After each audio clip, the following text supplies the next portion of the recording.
मुंबईला आझाद मैदानावरती महामेळाव्याचं आयोजन केलं होतं आणि त्या ठिकाणी मोर्चा होता. 10 ते 12 हजारच्या पुढं त्या ठिकाणी मुलं उपस्थित होती. पण समाधानकारक त्या ठिकाणचे जे मंत्री आहेत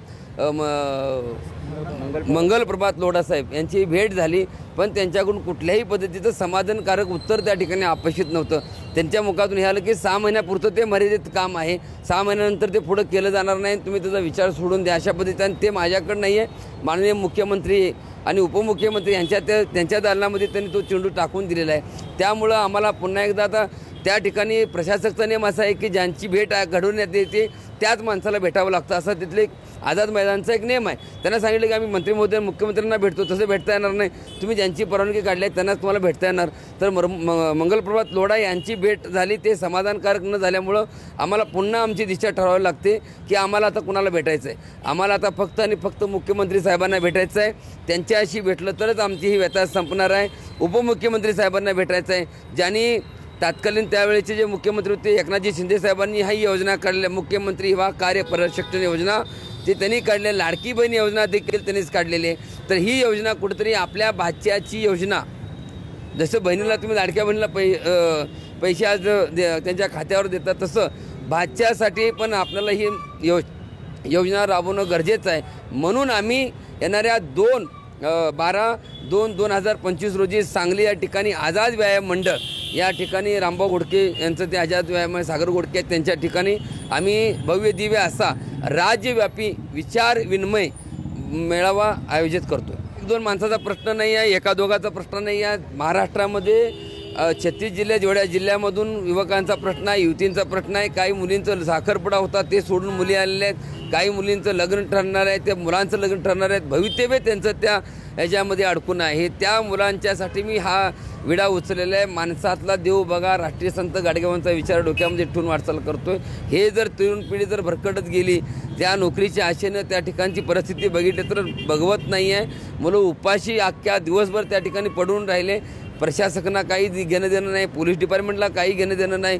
एवढी अवस्था त्यांची बिकट होती की रात्रीच्याला तिथंच फुटपाथवरती पडून राहिले.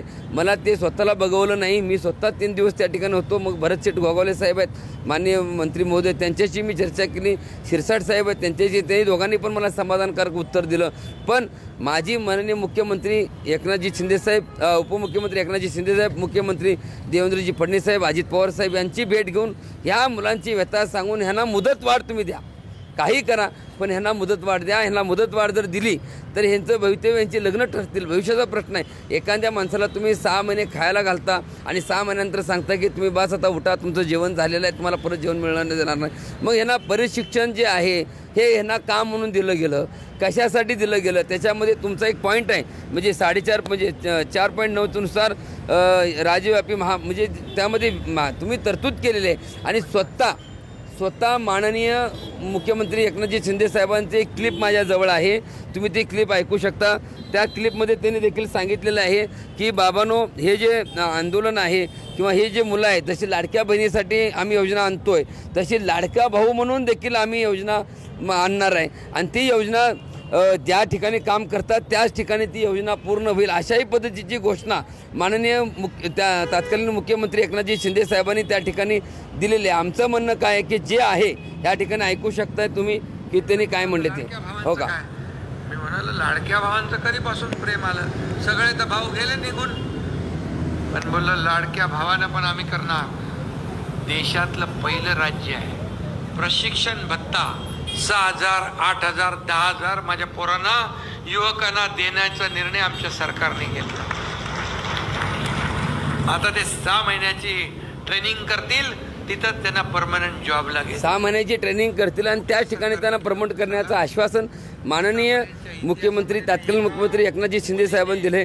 माझी विनंती आहे, ब्रह्मा विष्णू आणि महेश हे दत्त महाराजांची आम्ही पूजा करतो, पण आम्ही हे तरुण मुलं जर समजा माननीय मुख्यमंत्री एकनाथजी शिंदे साहेब, माननीय देवेंद्रजी फडणवीस साहेब, अजित पवार साहेब यांनी जर ह्या मुलांच्यासाठी हा जर निर्णय उचलला, तर जसं मंदिरामध्ये दत्ताची मूर्ती बसतात आणि त्या ठिकाणी स्थापना करून त्या ठिकाणी आनंद व्यक्त करतात, तशी या तिघांची मूर्त्या मी देखील स्वतः गळ्यात घालून फिरायला तयार आहे. पण ह्या मुलांना त्या ठिकाणी त्यांना आहे त्या ठिकाणी मुदतवाढ भेटून त्यांना न्याय भेटला पाहिजे. न्याय जर भेटत नाही, पुढली दिशा काय आहे आणि कशा पद्धतीने असेल, हे आक्रमक भूमिका येणाऱ्या काळामध्ये तुम्हाला बघायला